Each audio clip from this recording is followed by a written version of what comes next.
You won't believe this place exists. A hidden island in the middle of the Pacific Ocean, one of the most isolated human settlements on Earth.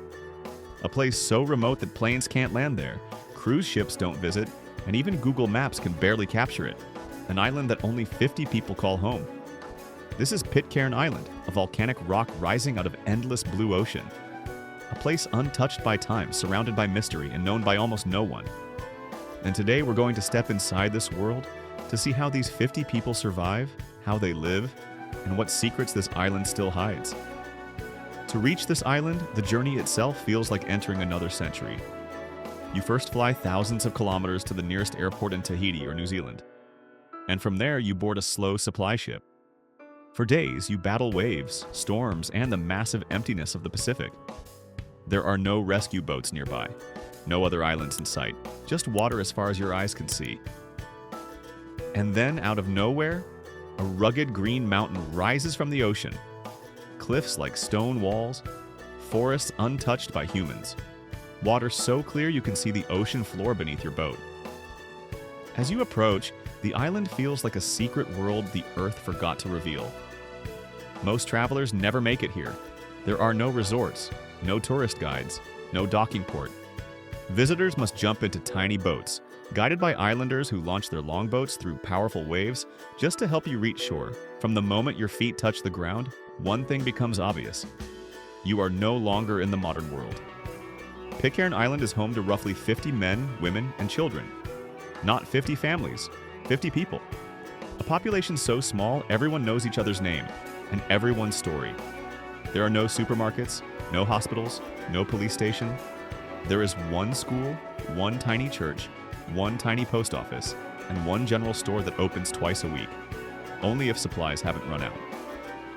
So how do 50 people survive on an island this remote? The answer begins with self-reliance. Most families grow their own food. Bananas, papayas, breadfruit, taro, and sweet potatoes grow in the fertile soil. Chickens wander freely, providing eggs. In the evenings, men head out to the cliffs, casting fishing lines into deep blue water for fresh tuna and wahoo. There is no natural freshwater source on the island. Not a river, not a lake. They rely completely on rainwater collected in tanks. Every drop matters. During droughts, showers turn into bucket baths, and water is rationed carefully. Power comes from solar panels and small diesel generators. If a generator breaks, there's no repair shop. There's no Amazon, no express shipping. So the islanders fix everything by hand, sometimes with tools older than they are. They rebuild machines with whatever scraps they can find.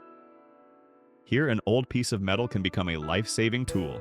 Nothing is wasted. Everything is repaired until it simply can't function anymore.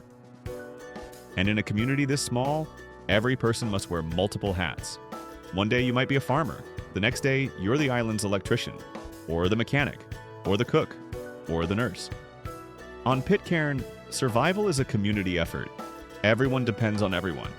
Communication is a challenge that would shock the modern world.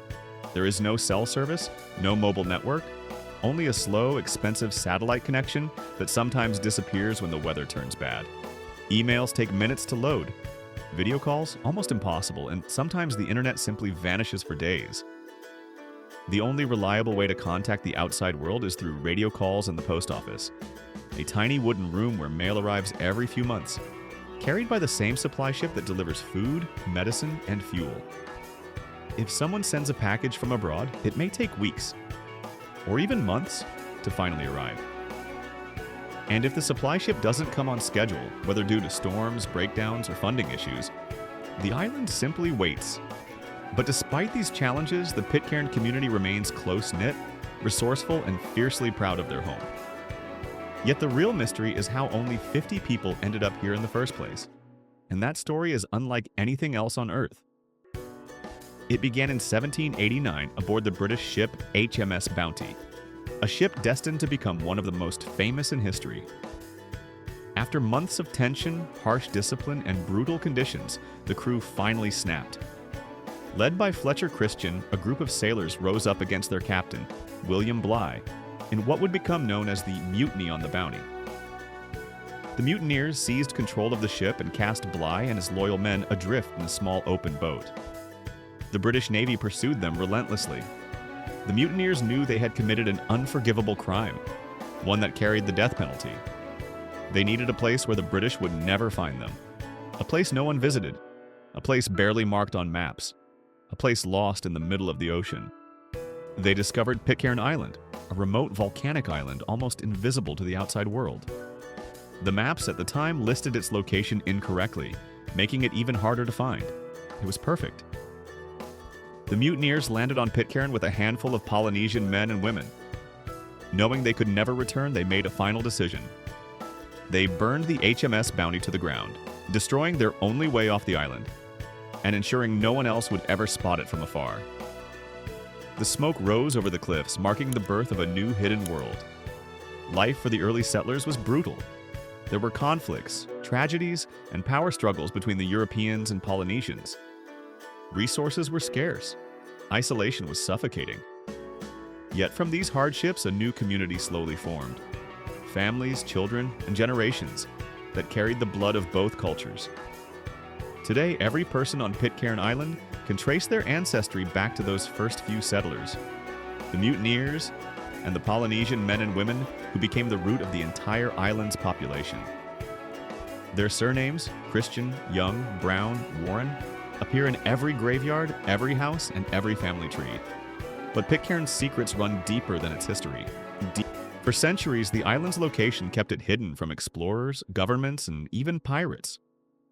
Many ships sailed past the Pacific without ever realizing an entire community lived on this lone volcanic rock. The island itself holds mysteries waiting to be discovered. Carved into the cliffs and caves are ancient Polynesian markings, symbols, drawings, and strange shapes whose meanings remain unknown. Some caves have chambers deep underground where ancient visitors once performed rituals or left offerings. Archaeologists believe these markings could be centuries older than the Pitcairn community itself, evidence that ancient voyagers arrived long before the mutineers. But many caves remain unexplored, too dangerous, too deep, too mysterious. Islanders tell stories of strange lights that appear over the water on quiet nights, echoes that come from the cliffs even when no one is there, and massive waves that rise out of calm seas without any warning, as if the ocean itself is alive. These legends have been passed down for over 200 years, whispered from one generation to the next. But perhaps the biggest secret of all is how this tiny population has managed to survive for so long, completely isolated from the rest of the world. Most communities vanish, most settlements fail, but not Pitcairn. For more than 230 years, these families have held on to their identity, their traditions, and their connection to the land and ocean. Yet today, the future is uncertain. With only 50 people left, the population is shrinking.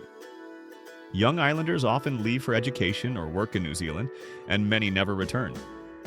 The island has tried attracting new settlers, offering free land and a peaceful lifestyle. But the isolation scares most people away. Without a fresh population, the community risks fading away.